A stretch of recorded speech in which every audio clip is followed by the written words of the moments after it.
right, here we go again. Oh yes, episode 16, Holden grey motor build. She's all in.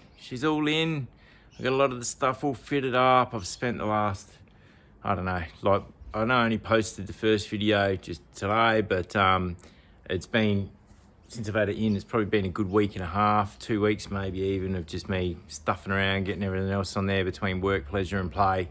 So yeah, I'm just gonna basically run over all the accessories and stuff that I got fitted here and give you a rundown on the trials and tribulations of different stuff along the way, because as we know, everything takes ages to get done. So yeah, I'll talk you through first bit by bit. So here we go. Now, the first lesson in life is sometimes if you think you're getting too clever, why hasn't anyone done this before? Fuck, I can't believe no one's put a thermo fan on a grey motor. Simple as this, you know, like blah, blah, blah. Here's me thinking, fuck, I was the first person in the world to try and put a thermo fan on a grey, and I'm sure it's been done, but my attempt wasn't really quite right. Anyway, so I made up this frame. I got this thermo fan. It's not really that thick, you know, but obviously it's a bit too much. I made up this frame which sits straight over the radiator. You know, like the top of that edge there just sits right on the radiator. It was all looking really, really good. And I was so excited, and I basically had everything all here ready to go. It was all looking really, really good. And then I went to fit it to the car, and bop-bong, the old FB said no, and I'll explain why. Right, so we got that height, which is basically from the front radiator support panel up to where how thick the radiator is, then the thickness of that there. So basically, when I went to put it on, the old car said no. So it was all good, kind of going from here. It's actually quite dark, a bit hard to see. So I'll try and squeeze right in to get this done. But the old car, so basically from here, that's where I was going to mount the frame inside there. It's going to sit up and around, and the thermo fan was going to go from there, and the thickness of the fan itself was going to probably be coming out to where, about here. So I didn't even measure it before I started making the thickness of it. I just thought there'd be enough room between there and there. I've just made a deadly assumption it's all going to fit in. So anyways, it was back to the original fan. There's already not much I could do about it. But anyway, so the old thermo fan here. Lucky I didn't pay for that fan. I had that sitting around for a couple of years. That didn't really cost me anything but a bit of time and a bit of steel, so it's no big deal. So yeah, that's it. So basically, I've got the original fan in there, and what I had to do here was right down inside of here. Now the Ross balancer, which is that bit there, is thicker. It's wider than the original harmonic balancer. So when I went to put the fan on, which is here, it was hitting on the Ross balancer. So now I basically had to, you can kind of just see it just there. I'm trying to get the camera in, not really the right angle, but I'll try again on this side. I had to get the how can I say it? I had to get the fan clear of the Ross balancer, which is kind of there, which is good. So it's about 5 mil, about a quarter of an inch clear of that Ross balancer there at the moment, just on the bottom there. But I had to do that because it was about 10 mil wider than the normal harmonic balance, plus about a quarter of an inch of theory. So it's about, I don't know, so half inch, quarter inch, yeah, I don't know. About 15, 16 mil, about 5/8 of an inch. I had to basically pack the fan out. So I had to make a spacer inside of here to get the fan off the hub, to space it out to clear the balancer down the bottom for these Ross balancers, which only left really not much room in here, so I can get my finger in there.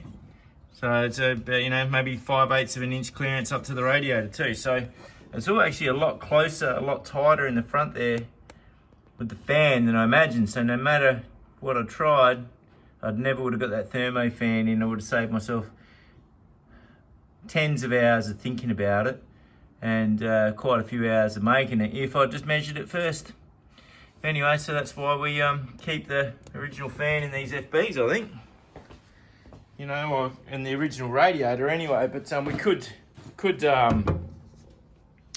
know, if you want to modify, you know, this piece here, you know, and move this forward, you could. But I didn't really. This car's got such a good body on it. I don't really want to be doing anything like that to it. So that's that. While we're on the subject of the radiator, you're going to be seeing this fucking dog shit contraption I've got going on here. And that there. So that's a radiator coolant system filter. So basically it's, just unscrew it. And it's got a big gauze mat in there. So it cost me a lot of money to get this radiator overhauled with new core and stuff like that. So if there's any crap inside the block, I want to try and catch it in this gauze here. So the water's basically gonna come up through here, through there. Any shit from the engine block hopefully get caught there before it goes back into the radiator. So that's what's going on there. Now, it's been a little bit of a pain in the ass to work this out. But essentially, what it is this thermostat housing here, all the aftermarket thermostat housings, well, the only one that's really that I can see available from Kilkenny Castings isn't a straight up and down outlet, it's on an angle, and that's what this one is. So even with the outlet on the radiator here, and as you can see the angle there, the standard hose that you get is just a 90 degrees. It's really impossible to even get that to connect there properly. So I've got a 32mm flexible hose. I've got it hooked up to this here, and I'll run this filter, I don't know, for a few months just to make sure there's nothing coming out of the engine block. Once I'm happy with that, I'll take that off and I'll just push this hose then forward to connect here, which will all go well. The other second thing is, you can see I've just got a bit of wire here for now. Like, I've just got this here for the starting up the car, hanging off the fuel pipes there. But the thing about it is, without that, this was kicked like kind of up here, which was higher than even the filler point for the radiator. And obviously we don't want anything like higher than that because it's going to hold air bubbles. So basically I've got it just tensioned down, you know, to keep it below the filler level of the radiator up there.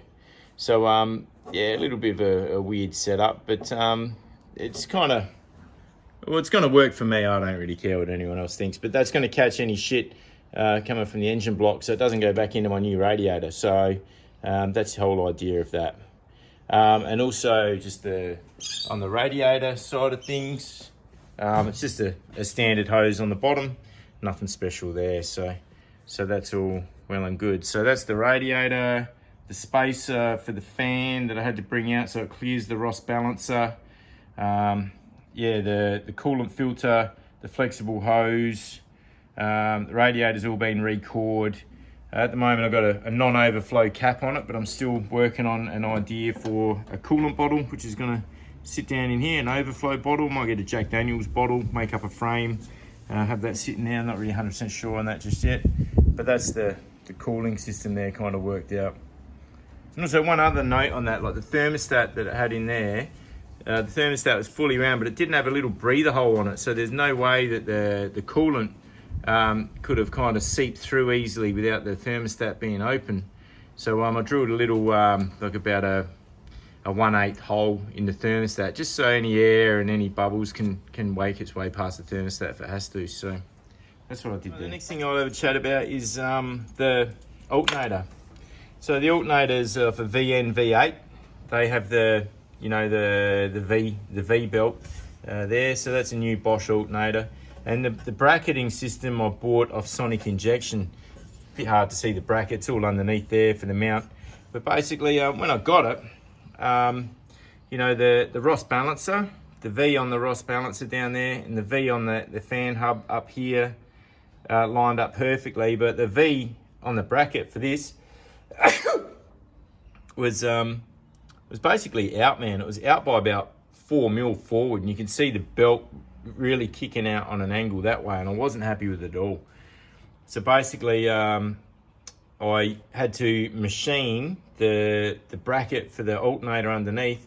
I had to machine 2 mil off the face, so I brought the bracket back Then once I tightened everything up 100%, it really pulled it into line perfectly. So you can kind of just see as I straighten it up there, like the alignment for the belt, pulley and alternator is fucking all really, really good. You can kind of just see it right there.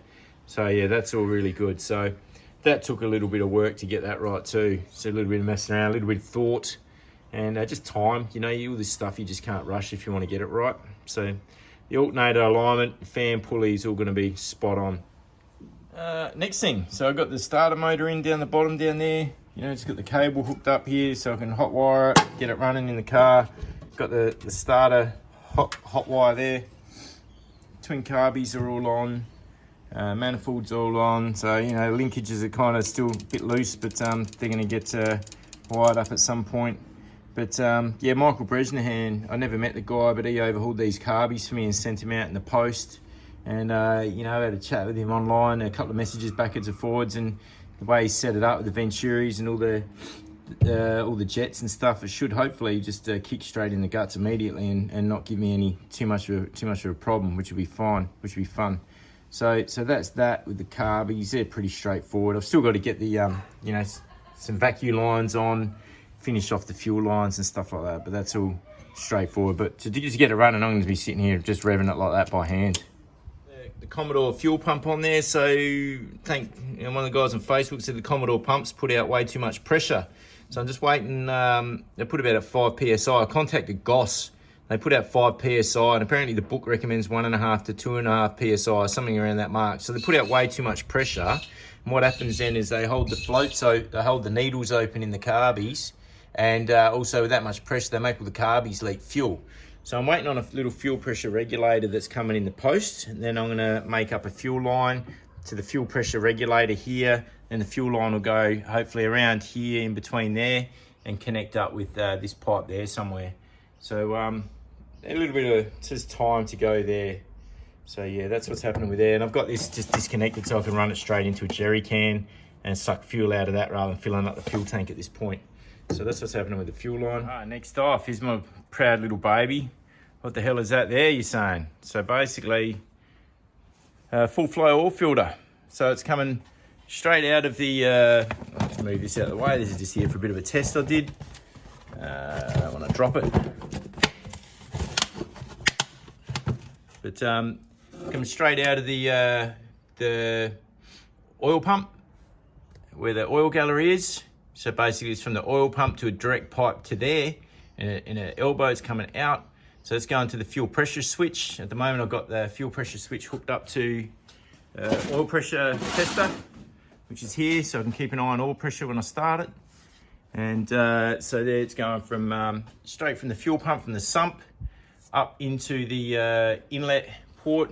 I don't know, over here you can kind of just see it says into the filter. So it goes into the filter, goes through the filter, and then back up out of the out port of the filter. Now this is the out, which connects onto there like that. It goes out back straight into the engine block, into a cam, the oil gallery where the cam is. And that's where it was originally. So that's exactly how it is, the correct oil route for the motor, but it's just going via a filter first. So what I just did before was I hooked up a little bit of, and this filter was dry. I just wanted to see how the oil pump actually worked. So basically what I did before was hooked up a clear hose here, and I thought I'll test the oil pump. So I'll show you how I tested the oil pump. All right, well it's been a few days or even a week since I made that last clip about the oil pressure. I've got a few other things I've got done, and I'm ready to start the car. So I'm just going to do a little finalise this episode just with how I've finished up everything here in the engine bay, and then I'm going to start another episode with the startup. So this is what I've done just to finalise. So here we go. All right, so just to touch on this, I've got the outlet pipe of the oil filter connected back up there, so it goes back down to the cam bearings. Got the distributor in now. I didn't really show you the distributor before putting it in, but it's a HEI distributor. A bloke named Paul Cowder. He made it, sent it, and yeah, so no points, all electronic ignition. So that's pretty cool. I got all that set to about 7 degrees before top dead center. So yeah, hopefully that all works. Got all the plugs, because the plugs on these, the HEI, got the plugs gapped at about 45 thou, a bit bigger than standard because of stronger spark. All the spark plug leads in place. I've got the coil in the back in here. So that there's not your traditional coil. It's Bosch HE716. So it's a square type coil. Got that mounted in there nicely, fairly neatly. And yeah, that's what's going on there. So that's the coil. So yeah, anyway, so I've got the wiring all for it. The HEI, what would you call it? I don't even know what you call that, transformer or power pack or whatever the fuck it's called. I don't know, man, there's a special name for it. But I've got that mounted up there where the Bosch unit is. If I'm clever later on, I might be able to cover up with the Bosch so it looks somewhat original. But that's all the wiring all basically done. I got the hot wire for the coil here, ready to go. Got the battery in. All the leads here all connected, ready to go. A couple of earthed off to the body, earthed off to the transformer, earthed off to the engine block. Yeah, the radiator's all filled up. Yeah, so yeah, the fuel lines are done. So basically I've got the fuel lines done. So there it is there, the fuel pump like I mentioned. Little fuel pressure regulator. And it's kind of like, I reckon it goes 1 to 5 pounds. I've got it set on 1.5. I'm hoping that means 1.5 PSI, I've got no idea. But yeah, it's got that bent around there. And also the, you see the vacuum pipe, it's all in there. So basically the vacuum pipe is in there, all runs around the front of the rocker. And back down to around here, to soft pipe, which I can connect onto the distributor later on. So yeah, everything's all hooked up on the gearbox, everything. So I'm gonna go for a start on this motor, and that's gonna be in the next episode. So here we go, I'm excited. Woohoo!